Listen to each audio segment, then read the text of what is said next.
अमृतसर की एक लाइब्रेरी के बारे में बताने जा रहा हूँ।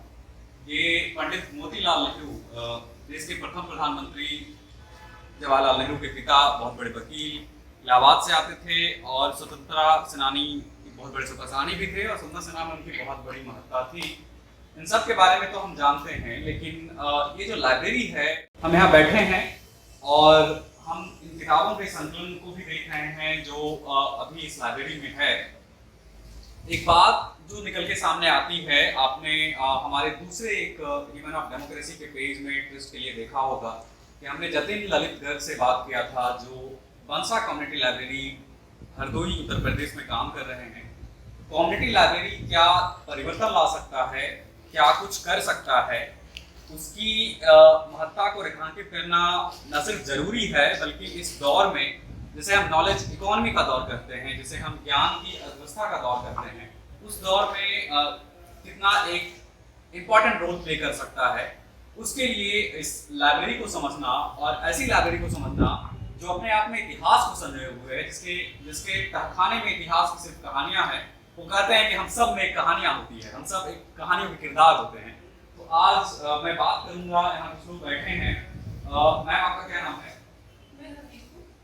आप यहाँ पे रोज आती हैं? जी हाँ, मैं यहाँ मुझे इस लाइब्रेरी के बारे में बताइए कि इस लाइब्रेरी की क्या खास बात है। एक तो जो आते के साथ मुझे दिखी कि पंडित मोतीलाल नेहरू, देश के प्रथम प्रधानमंत्री पंडित जवाहरलाल नेहरू के पिता, इससे इतर एक बड़े स्वतंत्रता संग्राम सेनानी और एक बहुत बड़े वकील भी। मैं उस पेशे से आता हूँ तो मैं उसका जिक्र भी करूंगा कि वो एक बहुत बड़े वकील भी थे और जिस तरीके से उन्होंने बहुत महत्वपूर्ण केसेस को लड़ा। तो आप इस लाइब्रेरी के कुछ खास पहलुओं के बारे में हमें बताइए, जो आपको लगता है कि हमारे देखने वालों को और हमारे जानने वालों को भी जानना चाहिए, या एक बेहतर जो रीडिंग कल्चर है, जो मानव सभ्यता है, जिसमें पढ़ने की जो कल्चर है, उन सब को इस लाइब्रेरी के बारे में जानना चाहिए। इसकी खास पहलुओं के बारे में हमें बताइए।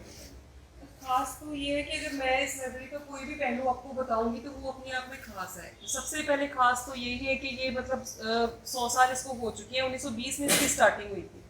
तो उस टाइम की जो किताबें हैं, अंग्रेज़ों के ज़माने का उर्दू लिटरेचर, इंग्लिश लिटरेचर उस टाइम का जो है, वो हमारे पास बिल्कुल प्रिजर्व पड़ा है। कोई उसमें इतना संभाला गया है स्टाफ के द्वारा कि उसमें कोई खराबी भी नहीं आई है। हालांकि संभालने के लिए इतनी फैसिलिटीज हमें बाहर से नहीं मिली, वो अपने एफर्ट्स थे यहाँ काम करने वाले लोगों के कि हम किसी तरह से इसको बचा कर रखें। तो बिकॉज रीडर्स भी यहाँ ना, लोकेशन गोल्डन टेम्पल के बिल्कुल पास है, तो मेन है यहाँ। जो जब तक इंग्लिश फॉरेन टूरिज्म था कोरोना से पहले, तो वो लोग भी यहाँ विजिट करके जाते रहे हैं, और जो दूसरी स्टेट्स के हैं वो भी विजिट करते हैं कि क्योंकि बुक्स का यहाँ एक तरह से खजाना है। जो पंजाब भर में कहीं किताब नहीं मिलती, वो यहाँ पर मिलती है। तो ये खास बात है यहाँ की। ये जैसा आप बता रहे हैं कि पूरे पंजाब में जो किताबें नहीं मिलती हैं वो यहाँ मिलती हैं, तो कुछ किताबों की बारीकियों के बारे में बताइए कि जैसे मैं पढ़ रहा था कि 20,000 से ज़्यादा किताबों का संकलन है यहाँ पे। तो किस जॉनर की किताबें हैं, किस विधा की किताबें हैं, उर्दू साहित्य की किताबें कितनी है, हिंदी साहित्य की किताबें कितनी है, या हिस्ट्री में, बायोग्राफीज़ में। मैं देख रहा था अभी, मुझे दिखाया जा रहा था कि बायोग्राफीज़, महात्मा गांधी की बायोग्राफी है, स्टैनली की बायोग्राफी है, तो इस तरह की बायोग्राफीज़ भी आपको इधर देखने को मिलती है। इन किताबों के बारीकियों के बारे में समझाइए। एक पाठक के तौर पे आप इसे कैसे देखती हैं? एक पाठक के तौर पे मैं यही कहना चाहूँगी कि अगर तो मुझे उर्दू आता ना, तो शायद मैं बहुत यहाँ से लाभ ले सकती थी, क्योंकि उर्दू का एक सेक्शन हमारे यहाँ बहुत बड़ा है। तो यहाँ मुस्लिम रीडर की बस थोड़ी सी कमी है, बिकॉज लाइब्रेरी को हाइप नहीं किया गया। नहीं तो अगर उन लोगों को पता चले कि उनका इतना यहाँ पे एक खजाना है, तो शायद मुस्लिम रीडर्स की भी लाइन लगी हो हमारे पास। तो बाकी जो हिंदी का सेक्शन है ना, वो हमारा सबसे बड़ा है, ये जो आप देख रहे हैं। हिंदी लिटरेचर की शायद कोई भी बुक आपको जो भी ढूंढना चाहेंगे ना, आप पुरानी से पुरानी या नई, किसी भी राइटर की, वो यहाँ पे मौजूद है। हिंदी का सेक्शन, इंग्लिश का तो उससे भी ज्यादा आप देख रहे हैं वाइड है। तो बिकॉज ये बड़ी रिच रही है ना लाइब्रेरी, तो डोनेशन में भी हमें किताबें मिली हैं, और जो यहाँ से पहले से मौजूद थी, मतलब किताबों की यहाँ पे कोई कमी नहीं है। कमी थोड़ी सी रखरखाव की मैं कहूँगी, फैसिलिटीज की वजह से हमें झेलनी पड़ी है। बाकी एक ना हमारे सबसे ऊपर के फ्लोर पे लॉ का सेक्शन अलग बना हुआ है, वहाँ आपको लॉ की मिलेंगी। आर्ट का सेक्शन अलग से बना हुआ है, अलग अलग डिवाइड किए हुए हैं। मतलब इतने सेक्शंस शायद आपको किसी लाइब्रेरी में मिले ही ना, कि पेंटिंग्स का अलग, आर्किटेक्चर का अलग। और मैंने ना एक बात सुनी है कि एक टाइम पे ये लाइब्रेरी सुबह 9 से शाम को 7 बजे तक खुलती थी। ये कब की बात आप बता रही ये हैं? है थोड़े कुछ सालों के पहले की बात है, जब ना शहर के जो मेन बिजनेसमैन है या मेन जो लोग ट्रेड में है, या क्योंकि हर एक की बुक्स यहाँ पर है हर एक से रिलेटेड, तो वो लोग अपना बिजनेस करने के बाद 1-2 घंटे शाम को आके, या फिर कोई लॉ स्टडी कर रहा है, कोई बिजनेस स्टडी कर रहा है, तो हर कोई बंदा आके कॉमन लाइब्रेरी से अपना नाता रखता रहा है इस शहर का बंदा। तो जैसा बता रही हैं मैम कि जो ये लाइब्रेरी है उसका इस शहर के लोगों से मैं यहाँ पे, मुझे याद आता है हिमांशु वाजपेयी से मेरी बात हो रही थी जो बहुत महनीय साहित्यकार हैं और जिनका मैंने इंटरव्यू भी किया था, कि कैसे शहर जो है वो आपके भीतर आता है और शहरों का क्या रोल होता है आपके बनने में, आपके व्यक्तित्व के बनने में। तो इस शहर के जो लोग हैं इस लाइब्रेरी से इनका राबता बहुत अधिक रहा है और लाइब्रेरी के बनने में और उन व्यक्तियों के बनने में इस लाइब्रेरी का और शहर का एक बहुत बड़ा योगदान रहा है।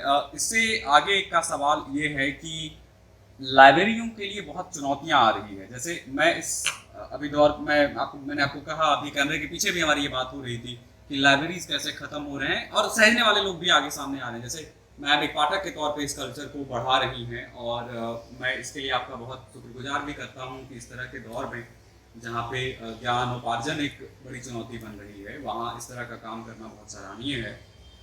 तो लाइब्रेरीज के लिए क्या चुनौतियां हैं और स्पेशली आप मुझे इस लाइब्रेरी के संबंध में बताइए कि इस लाइब्रेरी की अपनी क्या चुनौतियां हैं जो दर्शक, देखने वाला या पढ़ने वाला जो इसे देखेगा, हमारी बातचीत को या सुनेगा या पढ़ेगा, जिस तरह से जिस फॉर्म में जानेगा उसको जानना चाहिए, और इसे हम कैसे एक कम्युनिटी ड्रिवन अप्रोच के तहत, एक सामाजिक सहयोग के जरिए इस लाइब्रेरी को आगे बढ़ा सकते हैं। ये 2 सवाल हैं, 2 हिस्से में आप मुझे बताएं। मैम एक्चुअली मैं ये कहना चाहूँगी आपसे कि इस वक्त तो ना लाइब्रेरी बहुत ज़्यादा चुनौतियों से जूझ रही है।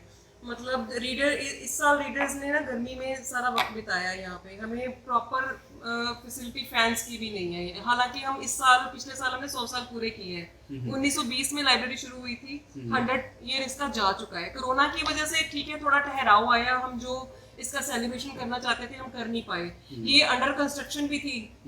हमें शो ये किया गया था कि 100 साल पूरे होने की खुशी में इसको मतलब किया जाएगा, इसका रेनोवेशन किया जाएगा, जबकि ना हमारा जो स्टाफ है, लेडी स्टाफ है, उनके पास प्रॉपर वॉशरूम तक नहीं है, उन्हें बाहर जाना पड़ता है। ठीक है, हमारे पास कोई प्रॉपर पानी की भी यहाँ पे मशीन नहीं है, हम बिना इलेक्ट्रिसिटी के इस साल हमने गर्मी गुजारी है यहाँ पे। मतलब इसकी कोई हमें पता नहीं चल रहा कि जो रेनोवेशन में जो कुछ भी इसका हमें दिखाया गया था, एक प्रॉपर मैप दिखाया गया था, वो भी डेवलप नहीं हुआ। हम जैसे के तैसे मतलब इसमें बैठे हुए हैं। तो बेसिक फैसिलिटीज की अगर हम बात करें ना, तो वो ही हमें अवेलेबल नहीं है आज। तो इंफ्रास्ट्रक्चर की दिक्कत बता रही हैं मैम, और दूसरी जो सबसे बड़ी बात है जिसका मैं आप सबने सुना कि, और मैं आप लोगों से दरख्वास्त करूंगा, गुजारिश करूंगा हमारे देखने और पढ़ने सुनने वाले लोगों से कि आप समझिए कि इस दौर में जहां हम सैनिटेशन की बात कर रहे हैं, प्रधानमंत्री स्वच्छता योजना की बात करते हैं, वहाँ एक लाइब्रेरी जो एक ज्ञान की स्थली है, जिसको और विश्वगुरु भारत का एक पूरा तमगा चलता है, वहाँ आपको जो जरिया है जिसके जरिए आप पढ़ सकते हैं, जो लोग लाइब्रेरीज के लिए काम करते हैं उनके लिए वॉशरूम नहीं है। तो यह ज़रूरी है कि इस तरफ लोगों का ध्यान जाए और इन्हें सहेजने को लेके, इसे आगे बढ़ने को लेके एक कम्युनिटी ड्रिवन अप्रोच हो। रीडर्स जो आते हैं वो आए, लेकिन अपनी सहभागिता भी सुनिश्चित करें। जो दर्शक हमें सुन रहे हैं, जो पाठक हमें पढ़ेंगे इसके ट्रांसक्राइब फॉर्म को, वो इस चीज़ को समझें कि एक दर्शक बनने में, एक पाठक बनने में और एक नागरिक बनने में, इन तीनों बनने की प्रक्रिया में लाइब्रेरीज का एक बहुत बड़ा रोल होता है। और लाइब्रेरीज आपको न सिर्फ जैसे एक द्वार खोलती है आपके ज्ञान की, बल्कि आपके व्यक्तित्व को इस तरीके से शेप करती है कि वो आपके जीवन में आने वाली अनेक भूमिकाओं में एक सार्थक भूमिका निभा सके। बहुत शुक्रिया मैम, आपने हमसे बात किया इस लाइब्रेरीज को लेके। आप जाते जाते बताना चाहेंगी इस लाइब्रेरीज के बारे में कुछ और जो हमसे छूट गया हो इस इंटरव्यू में? आप अगर कुछ कहना चाहेंगी जो लोग आपको लगता है कि लोगों को जानना चाहिए। इसके बाद मैं 20 सेकंड में इस लाइब्रेरीज के अलग अलग हिस्सों को भी दिखाऊंगा ताकि आप दर्शक ये समझें कि ये लाइब्रेरी होने के क्या मायने होते हैं और लाइब्रेरी को बचाने के क्या मायने होते हैं। इनके जैसे लोग जो लाइब्रेरी को बचाते हैं उनकी क्या सार्थक भूमिका होती है। जी मैम, मैं ये पूछ रहा था कि कुछ चीज़ अगर हमसे छूट गई हो जो आप बताना चाहते हैं। मेन मैं एक बताना चाहूंगी कि यहाँ एक ऊपर सबसे ऊपर एक स्कॉलर रूम है जहाँ पे मनमोहन सिंह, क्योंकि अमृतसर के रहने वाले थे, वो यहाँ आके पढ़ते रहे हैं। एक प्रधानमंत्री यहाँ पे पढ़ के अपनी लाइफ में एक मुकाम हासिल कर चुका है। किरण बेदी यहाँ से अटैच रही है, मानक शाह यहाँ पे आते रहे हैं। वो स्कॉलर रूम आज हमसे लाइब्रेरी से लेके हेरिटेज को दिया जा रहा है। लाइब्रेरी अपने आप में हेरिटेज होती है। मैं हैरान इस बात पे हूँ कि वो कैसे लाइब्रेरी से छीना जा सकता है। हम चाहते हैं कि जो आने वाली अमृतसर की जनरेशन है ना, वो भी इन लोगों की तरह वहाँ पे बैठ के पढ़े। जो स्कॉलर रूम है वो लाइब्रेरी के पास ही रहे, ताकि उन लोगों को बैठ के वहाँ एहसास हो कि अगर ये लाइफ में कुछ बन सकते हैं तो हमें अमृतसर के और जो होनहार स्टूडेंट्स हैं उनको भी आगे आना चाहिए। तो मैं तो संबंधित अधिकारियों से अपील भी करती हूँ कि ये जो स्कॉलर रूम है ये बचाया जाए लाइब्रेरी के लिए। और चिल्ड्रन सेक्शन है, उसमें प्रॉपर कुछ बच्चे आके बुक्स देखते हैं, बुक्स बहुत अच्छी हैं उनके लिए, लेकिन प्रॉपर बैठने की पंखियों की फैसिलिटी नहीं है, जिसकी वजह से वो लौट जाते हैं। तो इन चीज़ों को मतलब हम थोड़ा हाईलाइट करना चाहते हैं कि मदद की जाए लाइब्रेरी की। आप अगर मैं अपने कैमरामैन और मेरे सहयोगी social legal literary Kundan Kumar जो इसको फिल्मांकन कर रहे हैं, तो आप आए और दिखाएं कि चिल्ड्रन सेक्शन और इसके लाइब्रेरीज के अलग अलग हिस्से क्या हैं। जैसा कि अभी मैं बता रही थी कि भारत के जो प्रधानमंत्री थे, माफ कीजिएगा, डॉक्टर मनमोहन सिंह बहुत महंगे प्राइम मिनिस्टर थे, जिनके दौर में भारत ने सबसे ज़्यादा हाईएस्ट जीडीपी ग्रोथ को अचीव किया। बहुत बड़े इकोनॉमिस्ट और स्कॉलर जो अमृतसर से आते थे वो स्कॉलर रूम में पढ़ते रहे। ये चिल्ड्रन सेक्शन है और ये रीडर एक्चुअली ना ये हमारा रीडर्स रूम है। ये रीडर्स रूम है, माफ कीजिएगा। इसमें अभी पंखे खराब होने की वजह से रीडर्स नहीं बैठते, क्योंकि 6 महीनों से हम यहाँ पंखों की वेट कर रहे हैं। यहाँ पे पंखे नहीं लग रहे, इसलिए ये खाली पड़ा हुआ है अभी। जी आप आगे आए और ये मेन लाइब्रेरी ऑफिस एक्चुअली ना उसकी पोस्ट खाली है अभी, इसलिए ये भी दिखा दें। ये मेन लाइब्रेरी का ऑफिस है, उसकी पोस्ट लाइब्रेरी का ऑफिस है, अभी ये सब खाली है, ये पोस्ट वैकेंट है। ये आप देख रहे हैं कि इंफ्रास्ट्रक्चर की क्या हालत है, और आप समझिए कि जब लाइब्रेरीज की ये हालत होगी तो देश की क्या हालत होगी। विश्व भारत में ये इस तरह की चीज़ें शोभा नहीं देती है।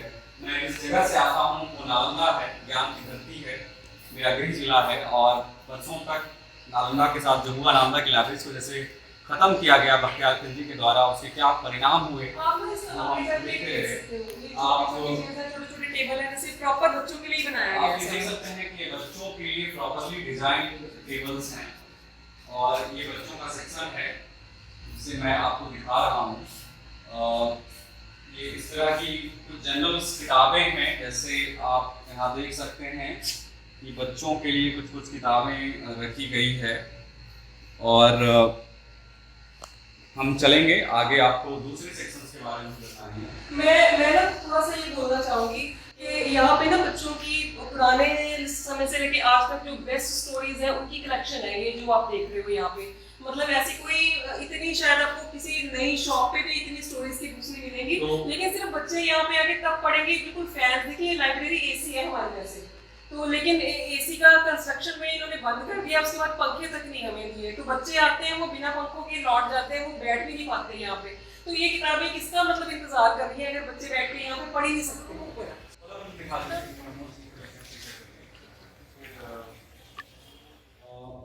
ये ऊपर का हिस्सा है जहाँ हम आए हैं, और ये हेरिटेज को दिया जा रहा है। जैसा कि मैम बता रही थी हमसे बातचीत में कि लाइब्रेरी भी एक हेरिटेज है, हम सब ये मानते हैं कि लाइब्रेरी एक हेरिटेज है। इन किताबों का क्या असर होगा जब हेरिटेज को इनसे छीन के जब इन्हें हेरिटेज को दे दिया जाएगा। डस्ट एंड ऑल दैट के किस तरीके से मैं ये कहना चाहूँगी कि ये इतिहास की सबसे पुरानी और सबसे कीमती हैं जो ऐसे डस्ट में ना इस तरह से विदाउट मेंटेनेंस रखी गई है, क्योंकि हमें इनके लिए कोई कॉपरेशन नहीं मिल रहा किताबों को संभालने। किताबों को संभालने को लेके कोई मदद नहीं मिल रही है, इस तरह की बात। हमसे ये वादा किया गया था कि इनको अलमारियों को ग्लास लगाए जाएंगे और इनको बिल्कुल प्रोटेक्टेड रखा जाएगा, और बजट में ये चीज़ डाली गई थी, लेकिन साल पूरा होने के बावजूद भी वो चीज़ हमें मिली नहीं है। रैक्स हमें ग्लास वाले मिले नहीं। ये स्कॉलर रूम है। अच्छा, इसकी हालत बिगाड़ दी है। ये स्कॉलर रूम है। हाँ। और ये आयरनी है, ये दुर्भाग्य है कि जिस स्कॉलर रूम में पढ़ के देश के महनीय प्रधानमंत्री डॉक्टर मनमोहन सिंह ने अपने शिक्षा ग्रहण की, बाद में वो कैम्ब्रिज गए और बहुत बड़े अच्छे प्रधानमंत्री भी हुए। टाइटल के अंदर ना ये पोएट्री वाला सेक्शन देखो, ये भी वैसे ही पड़ा हुआ है। ये लिटरेचर सेक्शन है और लिटरेचर सेक्शन में आप कविताएं का सेक्शन देख सकती हैं, देख सकते हैं। ये HSR की किताब है जो लैंड्स एंड पीपल्स करके है। मैं कुछ और किताबों को दिखाने की कोशिश करूंगा आपको ना मैं ये कहना चाहूंगी कि आप गलती से भी किसी किताब को उठाएंगे ना तो वो आपको कोई ना कोई नायाब किस्म की किताब हाथ लगेगी आपके, जो इस तरीके से मतलब पड़ी हुई है यहाँ। तो आप समझिए कि ये कितना बड़ा खजाना है कि आप अगर किसी भी किताब को उठाते हैं तो वो बहुत पुरानी और बहुत अच्छी किताब है जो बहुत सारे जगह पे नहीं मिलती है। तो हमारे पास एक रिटायर्ड प्रोफेसर अमृतसर के आए थे जो जस्ट विजिट करने आए थे, तो उन्होंने यहाँ एक किताब को हाथ लगाया बाई चांस बिना टाइटल देखे। तो वो किताब जब उन्होंने खोली तो वो कह रहे थे कि मैं सारी जिंदगी इसको कितनी लाइब्रेरी में ढूंढ चुका हूँ, मुझे कहीं नहीं मिली। किताब है द स्टोरी ऑफ मैन और ये मैं अपने हाथ में अभी रखा हुआ हूँ। तो आप समझिए कि लिटरेचर में भी बहुत अच्छी लिटरेचर की किताबें यहाँ पे आपको मिलेगी और बहुत पुरानी मिलेगी। जैसे ये किताब है, आप देखिए कि ये लेक्चर्स हैं ब्रिटिश कॉमर्स के ऊपर और हमें याद आता है कि दादा भाई नौरोजी ने ड्रेन ऑफ वेल्थ नाम की किताब लिखी थी जो पूरी तरह से ब्रिटिश कॉमर्स की चीज़ों को और भारत में जिस तरह से दोहन हो रहा था भारत के रिसोर्सेज को उसको आगे उजागर किया था। तो ये किताब आप देखिए, इस किताब में कितनी डस्ट है, मेरे हाथ में आप देख सकते हैं कि इस तरह से हम अपने सबसे इम्पॉर्टेंट चीज़ों को रख रहे हैं जिस तरह से नहीं रखा जाना चाहिए। मैं जाते जाते यही कहूँगा कि विद्वान बनने की प्रक्रिया, नागरिक बनने की प्रक्रिया और देश और समाज को आगे ले जाने की प्रक्रिया हरलीन जैसे लोग और इस कम्युनिटी लाइब्रेरी को बचाने जैसे लोगों से आगे बढ़ता है। आप इस चीज़ को समझिए कि जिस देश का प्रधानमंत्री जिस रूम में बैठा हो, जिस लाइब्रेरी के हिस्सों में पढ़ा हो, उस लाइब्रेरी का ये आलम हो तो इस देश का आलम क्या होगा, इसके भविष्य का आलम क्या होगा, इससे अंदाजा लगाइए। मैं दर्शकों से, ऑथोरिटी से और इसे सहेजने आगे ले जाने वाले लोगों से ये गुजारिश करता हूँ, बचाएं और आगे ले जाएं।